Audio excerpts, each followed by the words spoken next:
Hi అండి, welcome back to my channel Pranee's kitchen. Chicken mandi తక్కువ టైంలో ఈజీగా సింపుల్ వేలో ఎలా చేయాలో చూసేద్దాం రండి. ఇందులోకి యూజ్ చేసే స్పెషల్ మసాలా ఎలా తయారు చేయాలో చూసేద్దాం రండి.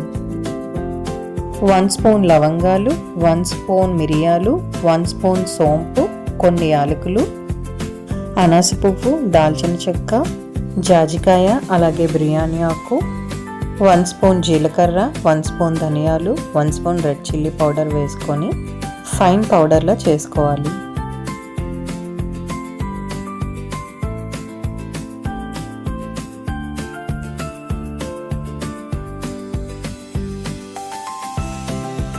ఇందులోకి మండి లెగ్ పీసెస్ అనేవి తీసుకోవాలండి. ఫుల్ లెగ్ పీసెస్ తీసుకోవాలి. వీటిని మ్యారినేట్ చేసుకోవడానికి లెమన్ జ్యూస్ తీసుకోవాలి. అందులో కొంచెం సాల్ట్ యాడ్ చేసి బాగా మిక్స్ చేసుకోవాలి. లెమన్ జ్యూస్ని మొత్తం ముక్కలకి బాగా మ్యారినేట్ చేసి పట్టించాలి. చికెన్కి డీప్ కట్స్ పెట్టుకోవాలండి. అలా అయితే చికెన్ మొత్తం ఈవెన్గా మ్యారినేట్ అవుతుంది.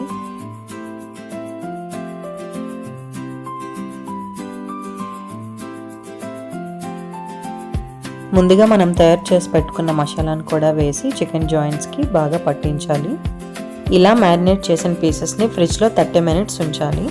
లేదా రేపు బిర్యానీ ప్రిపేర్ చేసుకుంటామంటే ముందు రోజు నైట్ మ్యారినేట్ చేసి నైట్ అంతా మ్యారినేట్ చేసుకున్న పీసెస్ అనేవి చాలా బాగా మ్యారినేట్ అవుతాయండి.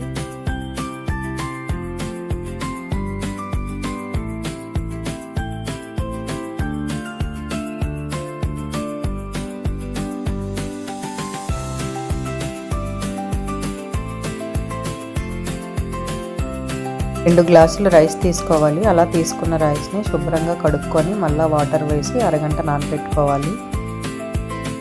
రైస్ నానేలోపు మ్యారినేట్ చేసుకున్న చికెన్ని ఫ్రై చేసుకుందాం. పై లేయర్ క్రిస్పీగా వచ్చే వరకు ఫ్రై చేసుకోవాలి. ఒక ప్యాన్ పెట్టుకొని 2 టేబుల్ స్పూన్స్ నెయ్యి వేసుకొని డ్రై ఫ్రూట్స్ అనేవి ఫ్రై చేసుకోవాలి. డ్రై ఫ్రూట్స్ వేగాక తీసి పక్కన పెట్టుకొని అందులోకి ఉల్లిపాయ తరుగు అనేది వేసుకొని బాగా ఫ్రై చేసుకోవాలి. ఉల్లిపాయలు అనేవి బాగా వేగాక అందులోకి అల్లం వెల్లుల్లి పేస్ట్ కూడా వేసుకొని పచ్చివాసన పోయే వరకు వేపుకోవాలి. 2 గ్లాసుల బియ్యానికి 4 గ్లాసుల వాటర్ అనేది వేసుకోవాలి. వేసుకొని అందులోకి నానబెట్టుకునే రైస్ కూడా వేసుకొని కుక్ చేసుకోవాలి. రైస్ అనేది కుక్ అయ్యాక దానిపైన saffron water, fried onions, dry fruits కూడా వేసుకోవాలి.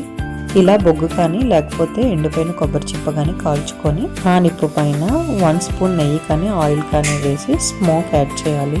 10 మినిట్స్ ఉంచాలి.